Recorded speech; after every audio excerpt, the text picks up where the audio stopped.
Hello,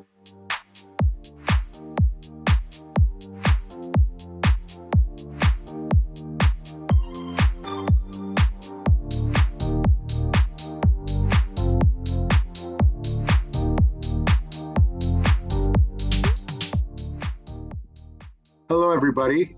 This is your host, Jonathan Kios with Central Valley Charter Schools, and you're listening to Your Transition Podcast.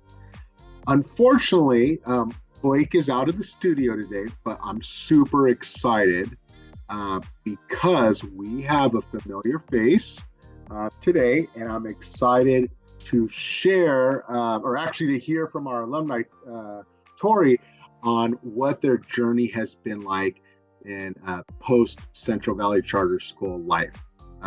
So what's up to all our listeners? Tori, would you say what's up to everyone?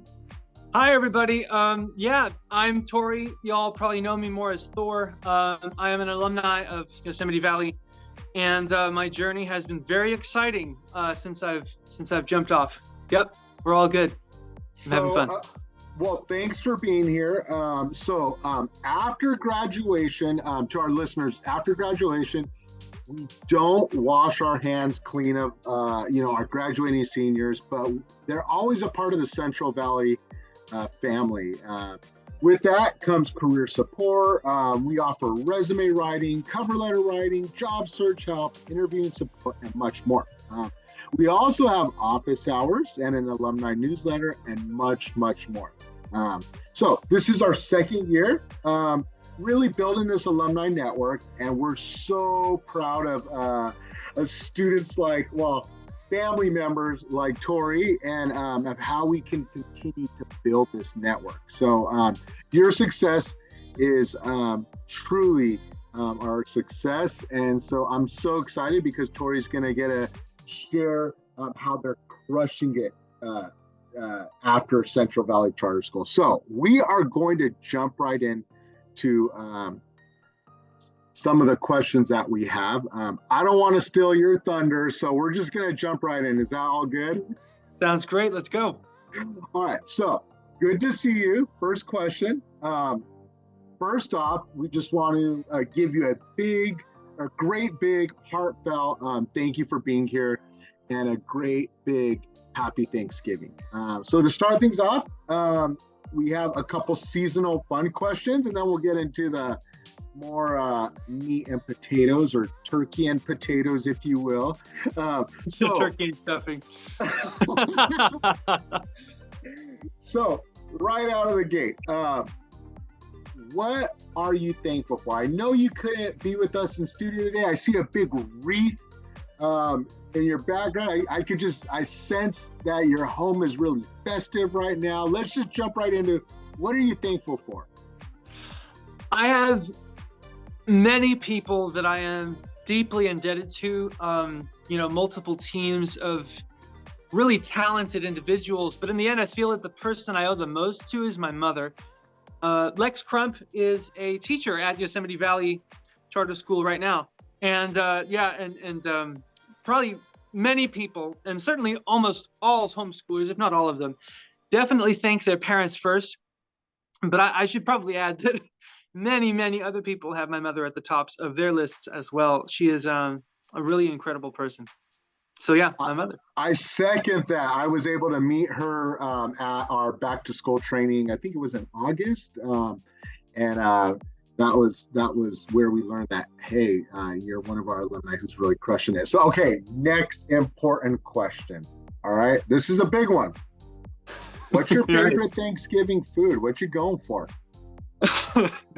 When I was reading over our script, I couldn't help but smile at that one.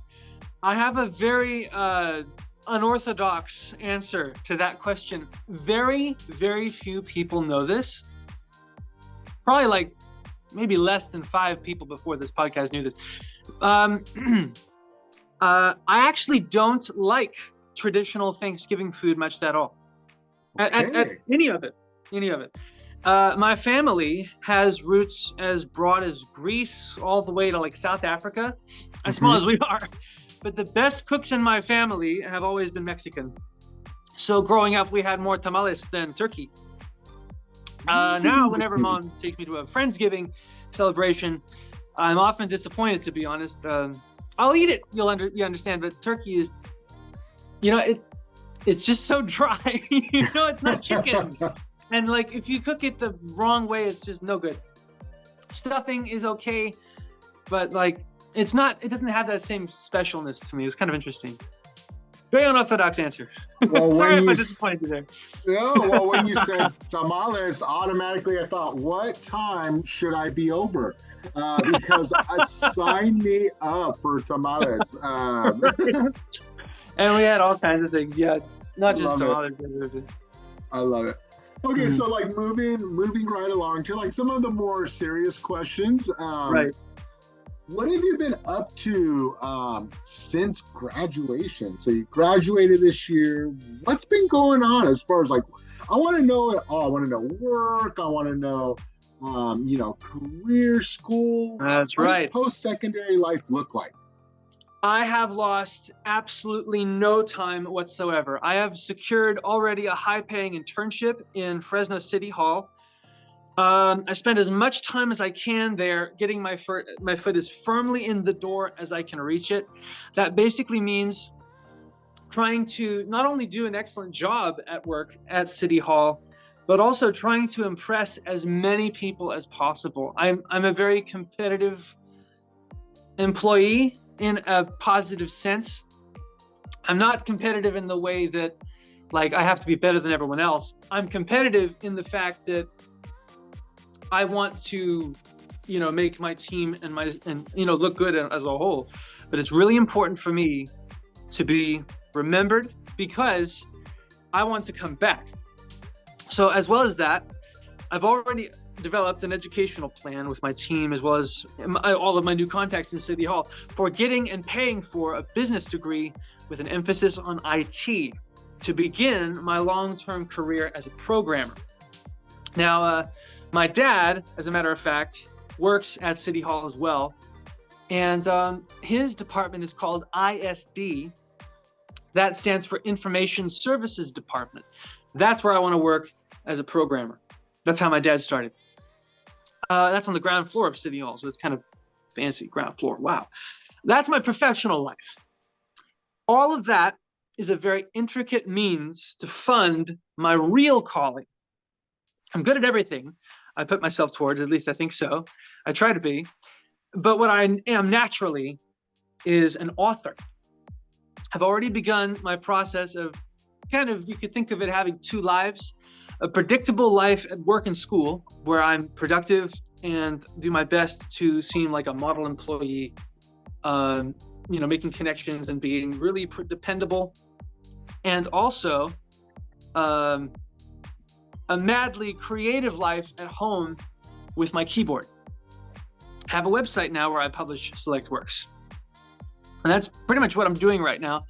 As well as that, to get around, I ride a bicycle. And that's an interesting topic for a lot of people because a bicycle is, especially in Fresno, because I'm located in Fresno. I work at Fresno City Hall. I ride from home to school to City Hall, back to home. That is twice a week. It's about 60 miles a week. And what that means is that I'm riding through a lot of traffic. Now, I happen to be extremely comfortable on a bicycle, so I'm very capable of being very safe. But it is really important to remember that Fresno is like in the top 10 of like most dangerous cities for cyclists. I don't know if you knew that, like in the country kind of thing. It's really bad. So in another part of my life, I am a board member of a non-for-profit called the Fresno County Bicycle Coalition. This weekend, I'm going to actually go out of town to do a bicycle safety course, which I will be teaching to a group of beginner cyclists. So that's kind of where I'm trying to be mindful of my community and trying to share my knowledge. So that's what I'm doing. I love it. It sounds like you have not skipped a beat. And wow, I was feeling a little bit tired just listening to how busy you are. It was a good tired though. There's that good tired where you lay down in your bed at night and you feel like, I accomplished so much. And it's the main thing is, and I tell our students this, is doing what you want to do.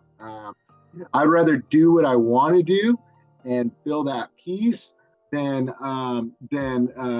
work less in a job or in a position where I'm not really passionate about it. So talking about passion, and talking about the program that you came from, Central Valley Charter Schools. You worked with Miss Eva Marie, Miss Lakey. I think you worked a little bit with me, the transition team. How has that prepared you or helped you on your new endeavors or in your new journey? That's a really good question. Just like every other facet of my multi-layered team, the transition team at our school has helped propel my my movement forward and upwards to pretty much exactly where I planned to go. Eva Marie Salas and Miss Lakey were instrumental in my process of designing pieces of my early game plan for college and my future career. They followed me on every step of the way. We had one-on-one lessons, we had group sessions. It really helped hone my idea that I had of where I was going. I actually even went so far while I was still a student of, I went so far as to personally speak with the school board of directors and gave a presentation to them and many other teachers and officials across the school, specifically about your transition team. So you do great things. Thank you. Love it.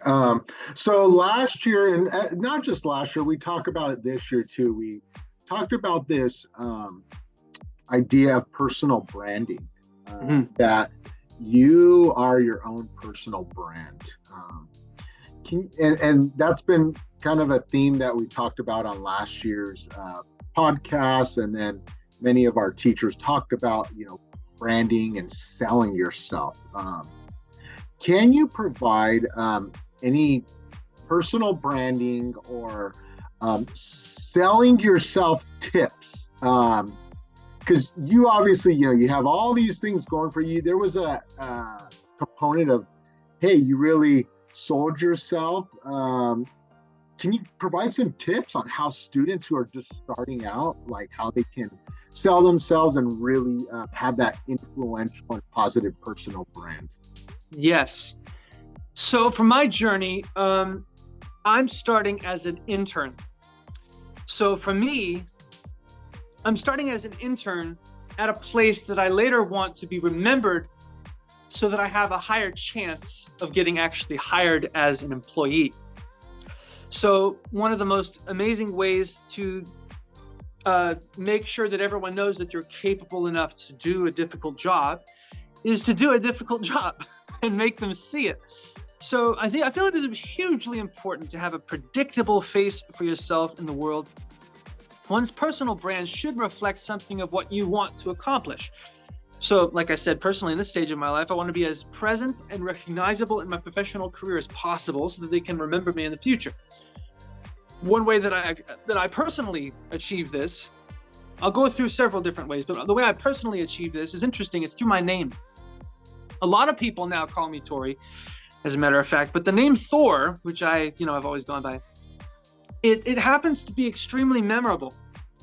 So it's kind of like an annoying superpower, thanks to its connection with one of those multi-billion-dollar entertainment franchises. That was entirely accidental, actually. I try to explain this as much as possible. My parents and I, we're not fans of like the comic books or the movies, which only came out after I was named.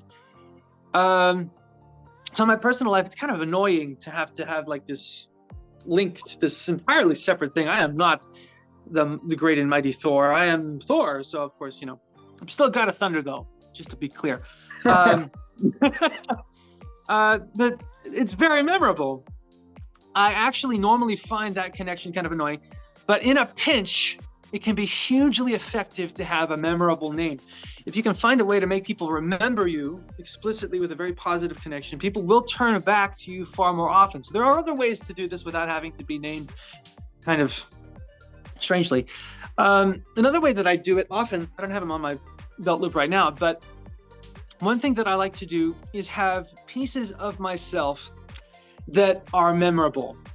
Visually is one way of doing that, as well as having a name. So something like, what I like to do is, as I'm walking along the hallways of City Hall, next to all of the other cubicles of all my other coworkers, I like to wear my keys on the outside of my pants with a carabiner clip.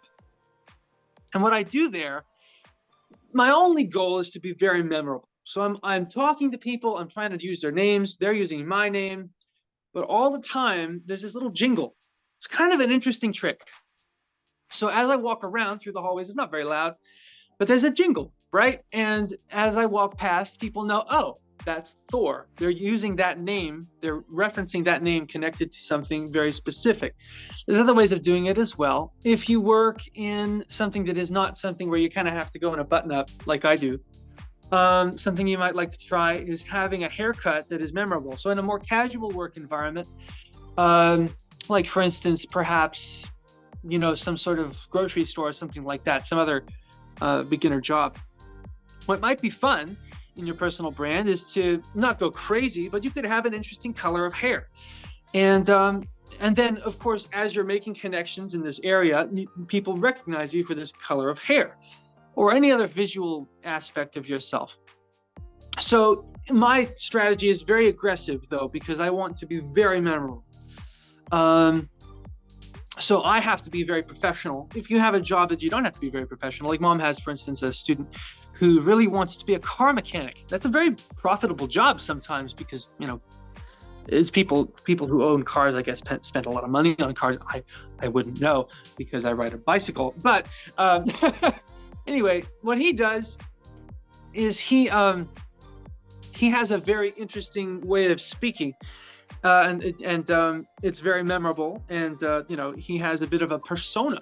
So personal branding is more than like a good username online, for example. It can really bleed into your life. So that's my answer there. I love it. And one of the things that I like how you pointed out was you kind of alluded to, it's important to know your environment too. Right. So like if I'm going, when I worked at Job Corps, it's something that's understood is banking jobs tend to be a little bit more on the traditional side. So I wouldn't go into a banking job with all my face piercings, right, and a multicolored mohawk. So definitely, definitely knowing how to sell yourself and knowing where you want to work is important. I love that little jingle thing. I heard a story of it wasn't too long ago about talking about personal branding of an employer was hiring these candidates, and all of them were just about, I mean, they interviewed about the same. They all had excellent references. Their cover letter looked the same, but out of the people they interviewed, only one. So it was neck and neck, and only one sent a follow-up thank you letter. There you go. And who do you think had the edge in that situation? Well, the one that stood out. The one that stood out. Yeah, they stood out and they wrote the follow-up thank you letter. And so that's always something I love to share with students. But thank you for sharing those examples. Okay, so moving along, I want to be mindful of your time because I know you are busy crushing things. All right, next question. What do you know now that you wish you would have known as a student? I spent a long time trying to figure out how to answer this question properly. I was a very prepared student. I still am. I try to be very on top of things and know everything that I need to know. Really, what I would have told someone just after I graduated who was still in the school, and I actually tell them this all the time, it's to remember that you are young and that this time that you spend as a young person, maybe not even a young adult, is very short. Me personally, I treated my youth, which I still have, to be honest. I'm only 21, but I still treat myself as a work in progress. Personally, what I do is I think as far ahead as possible, and I think of a perfect goal. Keyword goal. It's really important to remember that as you're growing up and as you're young, it's really fun to mess around and to have no plan and to just be free floating in this perfect world that you find yourself in, if you find yourself in such. But it is crucial in every aspect of your young life to have a plan, even if it's something that you just peck away on when you're young. That plan could be anything. A lot of the kids in the transition group meetings that I was in desperately wanted to be artists, animators, singers. My plan, I knew a long time ago, long before I graduated, or really, honestly, even before I joined any charter school at all. From the time I was like probably 7, I had this idea of being an artist, in my case, a narrative artist, but funding it by doing a professional job. That could be an incredibly exhausting thing to do, but I knew it was something that I wanted. And to do it properly, I would need to have a pretty high-paying job. So I looked around and I found a high-paying job that I thought I could do, which in my case was City Hall, because my dad worked there. I saw my dad around the time I was 10 start to be like, oh, he's getting higher up there. Now my dad recently got promoted twice. So now I'm like, okay, my dad isn't in there. People, and in this internship, people are like, oh, you're Ed Smith's son. I'm like, yes, I am. I know Ed. Yeah, this is great. But I had that goal of this future that I wanted to see. So to young people, I would say, enjoy this time, really spend a lot of time getting to know yourself, getting to understand this fleeting time in your life, but please pay attention to the end goal that you want to find far out in the future. Look as far ahead as possible and find something that you desperately want. And then from the get-go, from as soon as possible, make moves to get there. I love That's it. what I said. So this, I know by the time our listeners, thank you so much for sharing. What I was going to say is, I know many of our listeners, those, pumpkin pies and apple pies are starting to come out of the oven by the time you're listening to this. And so we have one more question, and that is, where do you see yourself in 5 years? 5 years. I have a very comprehensive question to this. I answered this, I beg your pardon. I have a very comprehensive answer, and that is, I see myself just having completed my degree. I see myself probably in the middle of, a break year, just enjoying this time just after college. But I also see myself getting ready and bracing myself for the long haul. In 5 years, I will be 26. My coworker right now is 24. And he already has a job as an engineer right next to me. He's my coworker, same supervisor. I'm an intern. I'm pretty far behind. So I'm trying to win at this game and speed run this process as much as possible, so that at 26, I am capable. I might take a gap year, but I would be capable of getting the job that I worked so hard for. I'm going to be a programmer. Probably by the tail end of that 5 years, I'm going to be a programmer at City Hall in ISD, and I'm going to go to work, and I'm going to do my work, and then I'm going to come home. And when I go home, I'm going to write stories and create this fantasy world, which I really enjoy being in. I love it. Well, I just want to thank you again for sharing your journey and your story today. Our theme this year has been Don't Limit Me. And so I love that you're not limited. I know it's going to serve as a motivation to our students. I love how you shared having a plan, and many of our students are right where you were, kind of in the thick of it, in the process. And just, I love seeing how the plan unfolds. So thank you. And just a side note, for those who are listening, our wonderful guest, Tori, is actually featured in the lending library.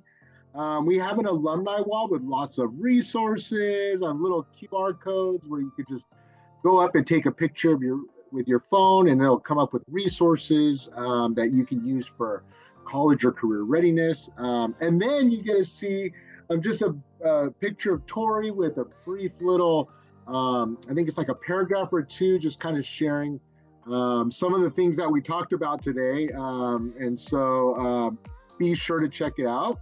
Also, if you have questions about how to get connected to your alumni network, you can always reach out to us at alumni@centralbcs.org. Additionally, I want to thank everyone for joining us, and I want to wish everyone a happy Thanksgiving and encourage you all to eat plenty of turkey and ham and mashed potatoes. Or tamales. If you got tamales. Or tamales. If you got them, you're lucky. Just letting you know. All right? Just saying. And watch college football, please. And then just want to do I want to do an impromptu poll. In the comments, if you prefer turkey or ham or tamales, I want you to go ahead and put that. And then what we'll do is we'll report it. We'll report back our findings in our December podcast. So that sounds great. I don't know. Dory, I'm getting kind of hungry right now. We have cookies. I'm going to eat some. I'm pretty hungry myself. Haven't had dinner yet. I'm craving those Hawaiian rolls. I love wait a minute. Those turkey sandwiches, those little sliders. All right. Okay. We are officially sidetracked. So I'm going to wrap it up. Thank you again for joining us. To our listeners, thank you, Tori. And until next time, thank you for tuning in to your Transition Podcast. And we'll see you in the December episode. Take care, everyone. Surprise dog.